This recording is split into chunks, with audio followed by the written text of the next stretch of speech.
So in this segment, we're going to be talking about Penny Mordaunt Penny Mordaunt lands string of wins. That doesn't even make sense. Lands a string of wins. God, Express, come on, Michael Curzon. Penny Mordaunt lands a string of wins as the UK and US progress towards a post-Brexit trade deal. Now, rough start, but let's think about this, right? Liz Truss has said the UK won't get a trade deal with the US until potentially around 2030. Now, with that in mind, how has Penny Mordaunt pushed us closer towards a US trade deal? What kind of tactical genius has Penny Mordaunt done? What kind of tactics are we using here?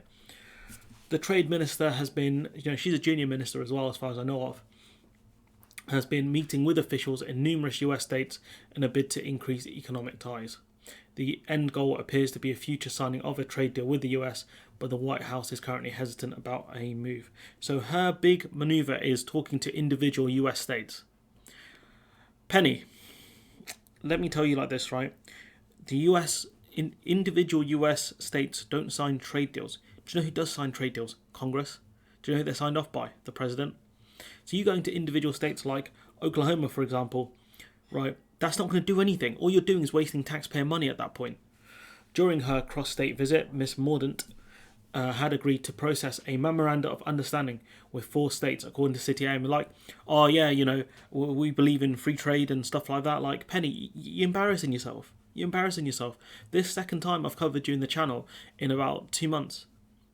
What are you doing? Honestly.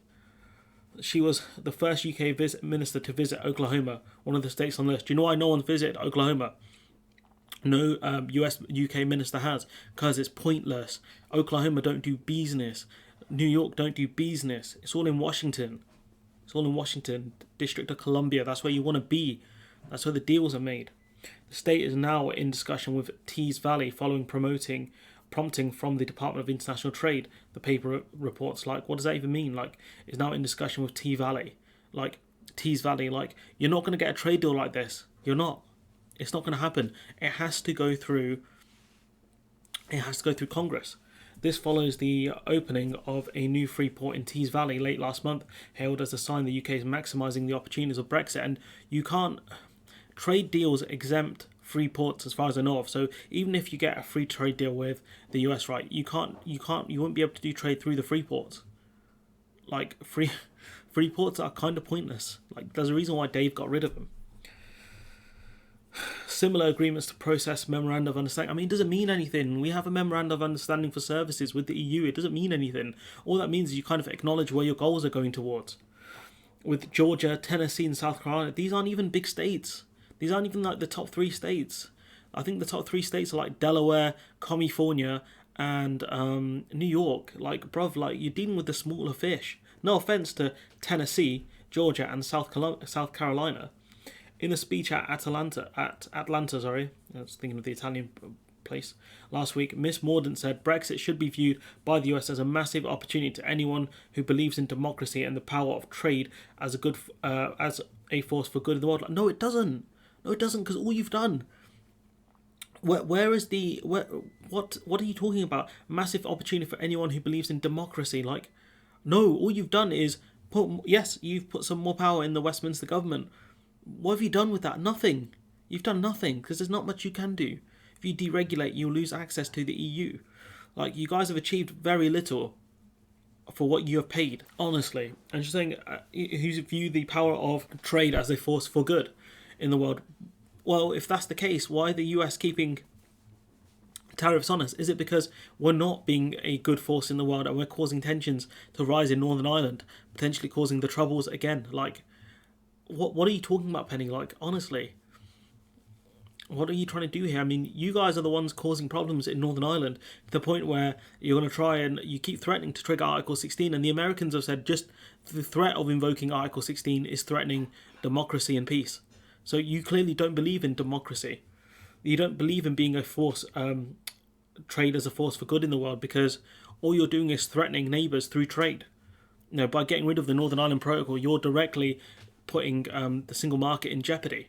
Honestly, what are these people like Penny Mordaunt are absolute jokers. She has all the energy of a university professor, but none of the understanding, none of the knowledge. Especially in that speech we covered before, like what was she talking about? Clown stuff only.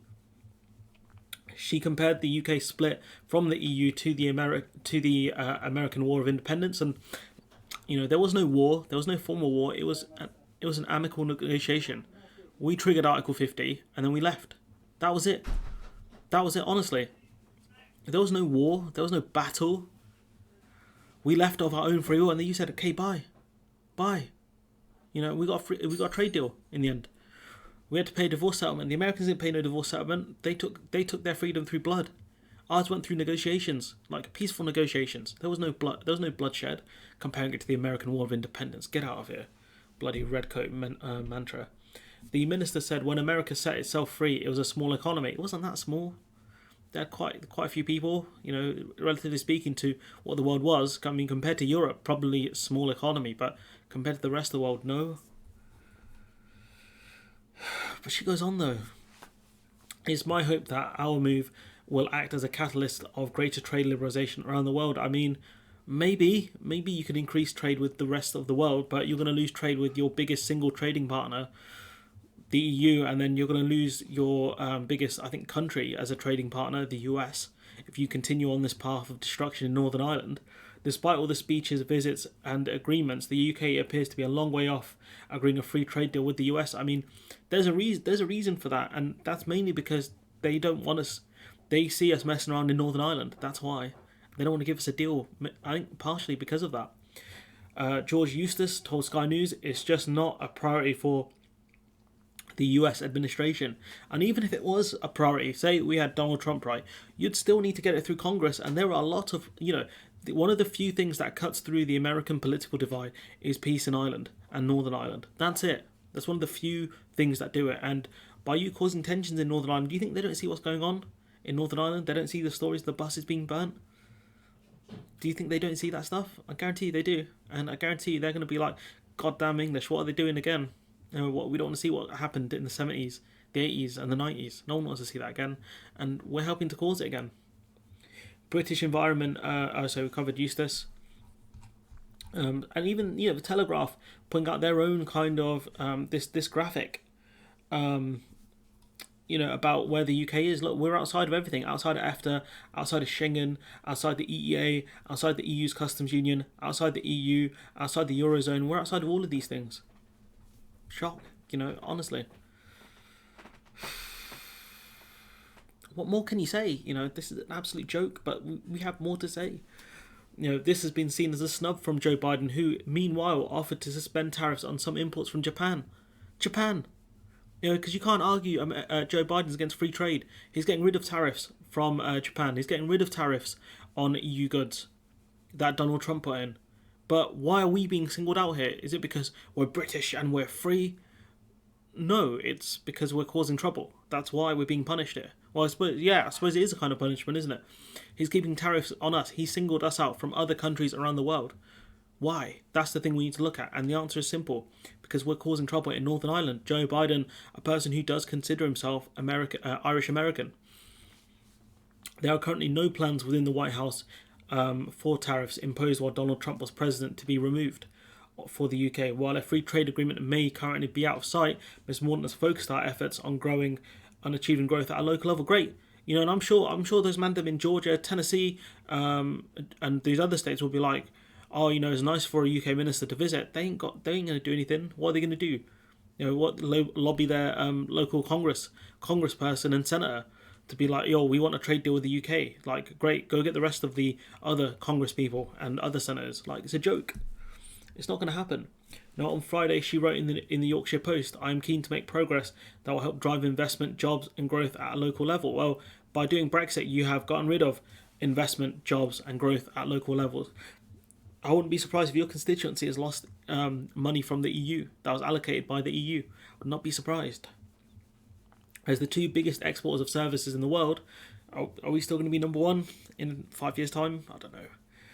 I want to deepen our relationship with the US to make it easier for professionals such as engineers or lawyers to work on the other side of the Atlantic, and yet you've made it hard for engineers and lawyers to make it. You've made it harder for them to work with our nearest neighbours, within our nearest neighbours, the EU countries. So yeah, what's the point? Like, oh, you might see some of our lawyers won't be able to work in America really, because because Americans have different laws by state. Like, I think even if you pass the bar in New York, if you move state, you have to do it again.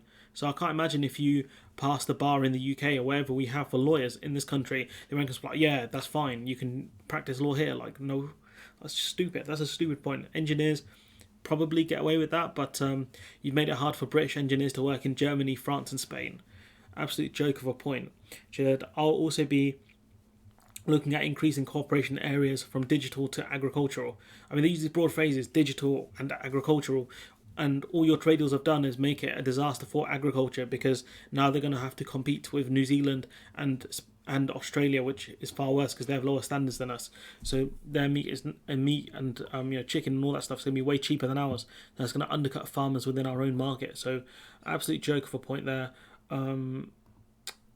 Penny Mordaunt has landed. She tweeted this article. Penny Mordaunt lands string of wins as UK and US progress towards deal. I mean, we're not though. Known by 2030. This is 2022. Like, that's what, another 8 years away. 8 years plus, honestly. And it can take years to get those sorts of trade deals. It can take, I think, between 3 to 7 years or 3 to 10 years. So it's not even going to happen by potentially the end of the next decade. That's how long it might take.